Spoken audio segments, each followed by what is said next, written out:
welcome to a very noisy build. As you can hear, I'm Matt Bagwell. We are live from London, and we've got a very exciting show for you this afternoon.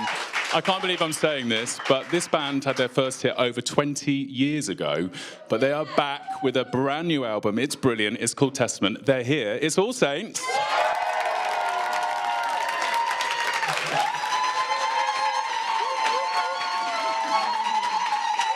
If you have any questions for the band, which I'm sure you will, you can tweet them at Build Series LDN.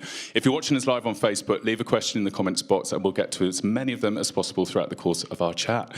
Ladies, welcome to Build. Thanks for having us. How the devil are we all? Good. Yeah. Good. Exciting week, yeah, with the new album. Yeah. Feeling stoked? Yes, so stoked. We're going to talk loads about it. Before we do, I thought we'd take a look at the lead single, This Is Love Will Last Forever. Yeah.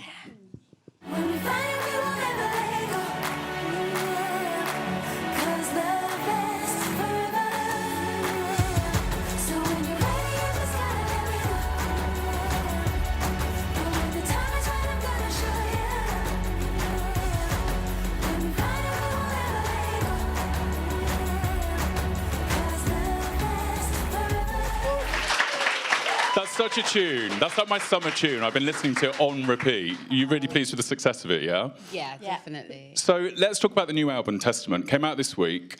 It's been so well received, hasn't it? Is that important to you to get like critical acclaim from like the music critics? It's amazing to get critical acclaim. I mean, we couldn't ask for anything more. I mean, we're so overwhelmed and so humbled and it's just so blessed, really, and happy and... You know? What more could you ask for? What more can you say, exactly? So how would you describe this album to fans if they haven't heard it yet?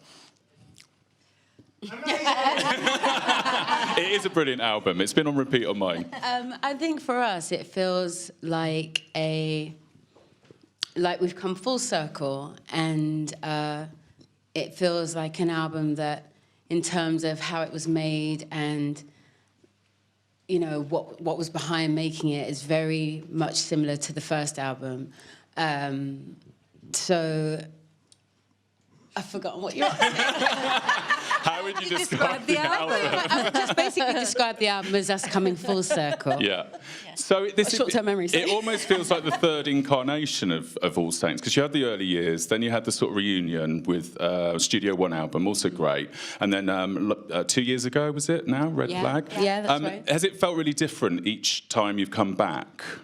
Yeah, I think so, and we've been definitely in different places in our lives, let alone, you know, creatively, each time. I think I would say this time felt the best in far as we know who we are, I think, as a band and the sound that we're making, and we're more confident as artists now. Obviously, we care what people think, but that's probably the last thing on our mind when we're actually making the music. And I think that's it. Kind of, you can feel it now in the music that we're making. Yeah, absolutely. And there's a sort of a nod to the past, isn't it, on the album opener, Who Do You Love? It's Never Ever-esque. Is that fair to say? Yes. With Nicole's spoken intro, how was that? I love doing that. I like speaking. We love the way Nick speaks. Yeah, and but it's so does reminiscent of Never Ever. It's great. Shazna, am I right in thinking that is something that your mum told you? What spoken? No, she didn't. Sat the researcher. No, I mean, look, that's something I'm sure all of our mums would say, definitely. But no, I've got to be honest, I'd written the song already and felt that there was something missing and came across an amazing poet, and she actually had written that. And so we contacted her and asked for her blessing to be able to include it on the track. And she was like, oh, my God, yeah, of course. So Great stuff. A lot of people have been talking about the fact that you've reunited with a certain Mr. William Orbit on this album for 2 tracks. How was it working with him again? It was amazing. It was amazing. He's great fun, isn't he? Yeah. It's lovely to go back in the studio with William, because obviously we've had the history with him from the other 2 songs, but this time actually felt really, the time felt like there was a lot more quality time invested between the 5 of us, just because this time round, you know, we weren't flying around the world, and we were able to sit in the studio with him all day and just talk, and he's a really clever man, very intelligent, Super talented. and has a lot to say. Yeah, and very interesting. Yeah. He's got a lot of funny stories.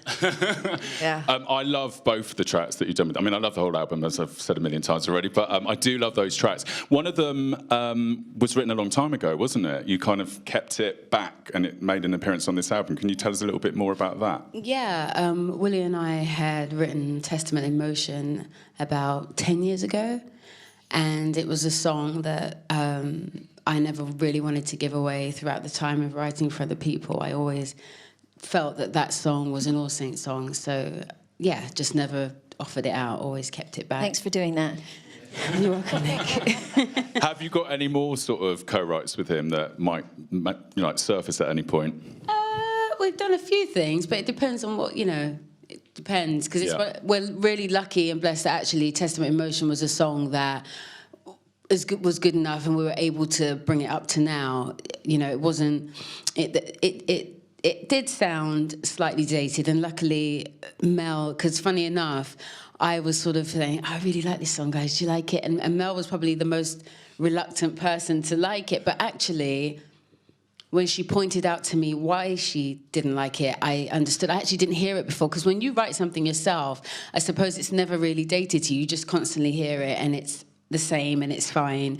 But, with outside ears, Mel was able to pick out things that she thought would bring it up to now, and she spent time in the studio picking it apart and picking bits out, and actually, that made it what it is now. It's a completely different song now. Sounds completely different. So, can we go down the line and just each of you tell us which is your favourite song on the album and why? I'd say, it is always hard to pick one, but just as maybe just taste-wise for my own ears. Don't Look Over Your Shoulder would be my favourite, because that's kind of the most in common with the style of music that I listen to just at home. Like Benny and the Jets got sound to it, doesn't it? I love that track. And for me, actually, because when we went about, we wanted to make something with that kind of beat to it, but our reference wasn't even Elton John. It was, there's a rapper called Earl Sweatshirt, and he did a tune with, what's his name? What's his name? Somebody. Earl Sweatshirt and... God, he's a very, very famous gay R&B artist. Oh! Yeah. Frank Ocean. Frank Ocean. Thank you. 10 points, Lady 10 at the back, points. Thank you. Frank Ocean. And we'd been listening to that on tour, and we just loved it. We just loved that doof beat. And so, we were inspired by that. And then obviously they were inspired by Benny and the Jets and all of that. So that would be why. I see. Oh, I don't know, like Mel said, it's hard to pick. I do love Glorious because of what it's about, and I love its aesthetic feel, and it's about us, and it's the first song I think that you wrote about us. Yeah, us and just women in general, and just So I would say Glorious. It's like a call to arms, that song, isn't it? It's great. It's got that feel. It's strengthening. Yeah. I feel like what I've about got a you? cape behind me. Is this like choosing between your children? That's funny. Yeah, obviously I love them all for different reasons. They make me feel a certain way, in different ways. But I've probably really obsessed over Who Do You Love, actually. I've listened to that, so I'd say I've probably listened to that song the most, on my headphones, on repeat a lot. I agree. I mean, Who Do You Love is great. I love the girl in the beginning. Me She's too. great. That bit really sticks out for me. And she starts the whole album. So lucky. Just lucky. Again, like the girl said, all the songs are just amazing in their own right. And, I listen to the album in my car and I'm like, yeah, this band's amazing. Gosh, yeah, I'll say that one, and also say Don't Look Over Your Shoulder is amazing as well. And Love Lasts Forever. And Love Lasts Forever. And that was the first one we heard originally, wasn't it? And Footprints, and I Would. And there's I think all of them. Love as well. I would. I love as well. I would too. Yeah, I would. Yes. Shaznay, when it comes to songwriting, obviously, your life's changed so much since the group first started. Where do you get inspiration from these days? Just it depends. I could get inspiration from being in the studio with Carl KG and just hearing the stuff he may play to me on that day, or sometimes I might just hear sounds and just get my dictaphone out and get inspiration that way. I heard you're in the sauna when you got inspiration for one song. Please, She's can always we hear in the that story? 'Cause sauna. it's great. That was news to us. Come on, Shaz. No, yeah, I was saying this the other day. It was actually, I was in the sauna and had started singing the melody to I Would and had loads of ideas. So I had to run out and get my phone out of my wash bag and You like they get to get hot, and I don't had you, to go Shaz? back into the sauna to do it because there were women obviously walking around in the changing room. So there was no one else in the sauna, so I had to go in there and kind of quickly sing it down. And it's not one of those dodgy saunas in King's Cross either. Wasn't those ones in Vauxhall. You're getting loads of love on Facebook. Ryan Anthony says he's absolutely loving the new album. Helen Ramsden says loves the new single. William Rodriguez says love All Saints. Album is amazing from Andrea Zani. We've got a social question, actually. This is from Darren Moynihan. Heard Who's of him. that? Are you here? Hey, hello. But I'm going to ask you a question now. Which song was the most challenging to finish on the new album?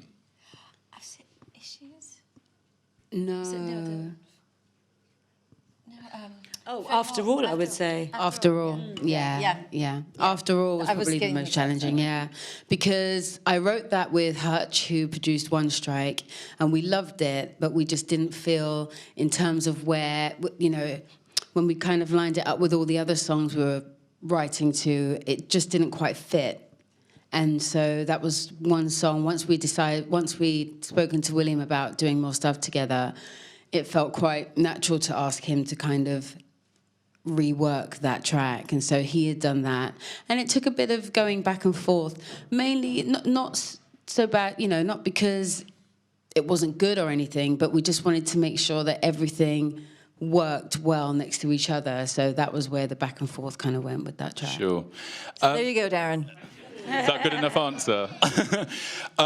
Obviously, things have changed so much since you guys first came onto the scene in 1997 with I Know Where It's At. It was CD UK, Smash It, Top of the Pops. None of that exists anymore, which, it's very sad. Those were the good old days. Well, this is what I was going to ask you. Do you get nostalgic for that time? Yes, yes, I do. Yes. What do you miss most about it? Oh, the early morning starts. It was just great. You know what? It was great to see other bands as well, and kind of It was nice to see other bands, and you kind of get to see them and see them perform, and having those audiences, that live audience as well. Yeah. It was it's like we were doing a gig, wasn't it? Yeah, and it was a little bit like sort of not a school outing, but like at the time you did all the promo with the same groups over a period of time, and the presenters, you'd always be in and out of their shows and whatever, so it felt like very much like a youth club, or that's when you'd see everyone on a Saturday morning. It had that vibe to it. Sounds loads of fun. Too much fun for some though sometimes, wasn't it? Getting through certain TV appearances, not looking at anyone in particular. Which one was it? It was all of us, bar Mel. Let's talk touring, because you've announced some dates for later this year, and I know you did the one-off gig at Brixton Electric, didn't you, recently? I saw you at Brixton Academy, must have been when the last album came out. I was really pleased to see you busting out some of the old moves, really loving that. Does that come easy to you, or is it like, do you have to, is it like riding a bike, basically? Do you remember the moves? Or? The old ones, yes. The new ones take a bit of time, but the old ones are kind of implanted in the labyrinth of our brains, so... We've done them so many times. Yeah. So what can we expect from the new tour? Can you give us a sneaky peek? We haven't really planned it yet, though, have we? But we're hoping to bring in brass into our tour, which we've never done before. So we're looking forward to having, I think now we've built such a great relationship with our live band that we can experiment more, we can just try out new things, and again we're just being confident to But we were also big music fans, and we go and see gigs all the time. And I know when I go and see a gig, I don't want them to change it too much. So we keep everything in mind. We know we're fans as well. So we do it. So you like it too. What are your favourite songs to sing live? Is it always the new material, or there must be like classics that you... Well, I love doing the new stuff now. Yeah. I look forward to doing all the Testament stuff. I'll really be excited to do. I love performing Never Ever because it's just, you know... The feedback when we do that is just so overwhelming.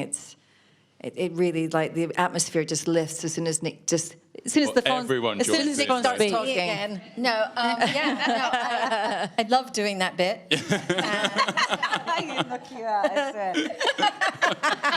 Yeah, I do. I get the first reaction to Never Ever, so hair and I'm moves right in the front, with it. so it's like whoa, and it's amazing. Amazing, isn't it? It's Yeah, beautiful. It's amazing. It's beautiful. It is a beautiful moment. We've got another question. This one's from Alex McGregor on Twitter. He asks, this is about touring, in the acoustic medley of your solo singles on the last tour, what were your favourites to perform?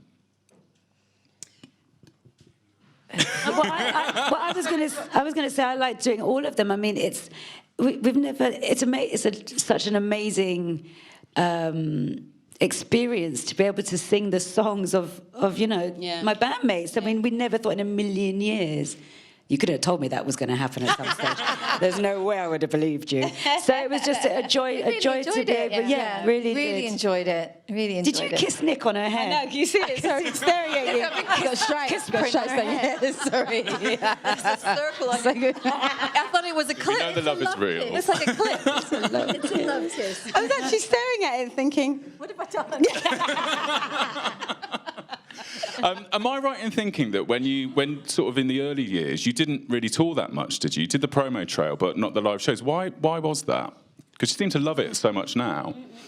Just because of the way it was back then. I mean, we had taken off, and the way that you sold records back then was to do tons of promo, and so that's exactly what we did. They just stuck us on planes here, there, and everywhere. And yeah, we only managed to do one tour. But you're heading out in a few months. Yes. We're making up for it now. Yeah.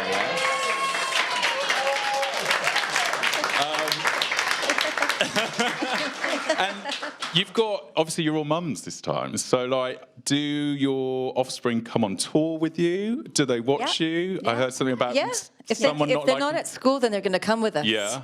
Definitely. That must be great, right, having them on tour with you? It's lovely. Yeah, great. They're great kids. Great kids, so it's great. We are going to go to the audience for some questions, I believe. Who has got the first question? Hello there. Hi. Hello, hi, all saints. Hello, my darling. I just had a question. You've had so many hits since you first came out, but are there any songs across any of your albums that you wish you had released as a single to add to that list? Ooh, good one. Good question. There's loads of songs that I would have liked to release, but I doubt you would have bought them. The first album, Heaven and Dreams from the second one, I would say. Oh, Oh, they're yours. Okay. Great. Thanks. Then you wouldn't even That's think interesting. It's interesting. We get a lot of comments about Dreams, so we might have to to relook that. Look at that one. Will it be featuring on the new tour? We can't even remember how it goes. We were trying to remember it. What song's that then? Yeah. Who's got the next question? Hello, all right down the front. You pass the mic down. Thank you very much. Hi there. Hello. Hey. You okay? Yes. Good. Can't live my life right now. If you were to put together sort of a time capsule that was going to be dug up in about 50 years to summarise your career, what would you want to include? What, like, performances, videos, or songs for a future generation to? Ooh. Well, I think the first album will definitely have to go in, just because that's where we started. Even more so, maybe even like the first demos that we did as a band. Yes. That would be nice to put in there. They're actually my Amazing. favourite All Saints songs. Yeah. The very First original demo. demos. Yeah. Which I would love to do. Yeah, maybe. No, they're not that Happy. good. Happy. They are that Yeah. good. Well, they're that good. But They are that good. In my face. Cargo pants would have to go in as well, surely. Well, I feel like that's where you were headed. Anything else? Adidas trainers. Yeah, some shell toes in there. Shell toes, definitely. Some champagne. Definitely champagne. Brits performance. Brits performance. Yeah. Going to be a big capsule. Smash hits. Yeah. Unfortunately, that is all we've got time for today. I know it's gone so quickly. The new album, Testament, as I said, is out now. The tickets for the tour are on sale. Go see them. It'll be brilliant. And in the meantime, please give it up for All Saints, everyone. Thank you so much.